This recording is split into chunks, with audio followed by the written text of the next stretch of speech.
So, things are at dire straits at the moment. We've been accused of putting elderly people that fall at risk while we're on strike. The point that we're making is those elderly people that have fallen are not getting a response. Not for 4 or 5 hours, we're talking 8, 9, 10 hours before we send a response.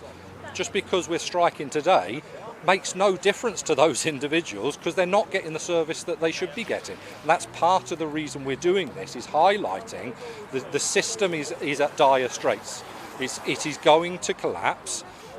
So, I've had members contact me worried that they can't afford to get food for their children, so they're using food banks. There's a lot of NHS health boards and trusts setting up their own food banks for their staff. Clearly something is wrong here, and on the other flip side of that, you've got individuals that are scared because they can't get the money together to pay for their mortgage, so therefore they're going to lose their home, etc.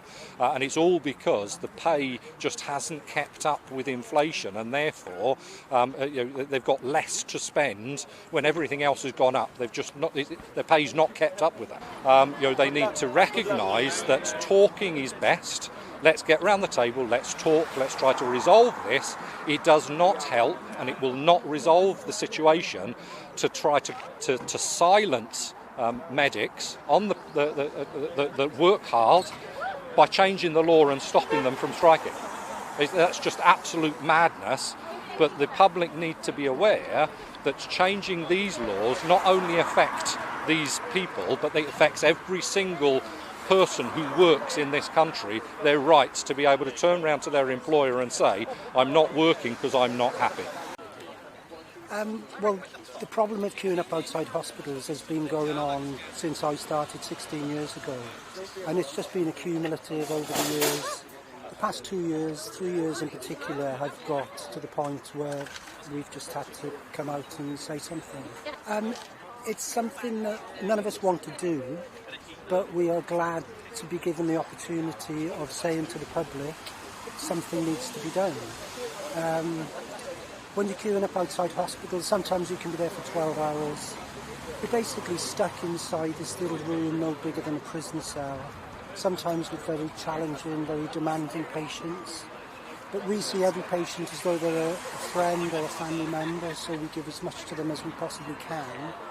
But there's a time when emotionally, physically, you're mentally exhausted, and that has a huge impact on the health and the well-being of staff. And it's something that a lot of people have had to take time off, sick, get counselling. There's a lot goes on that the public don't actually see, and again, this is a way that we can tell the public we're on their side. It's a two-way thing.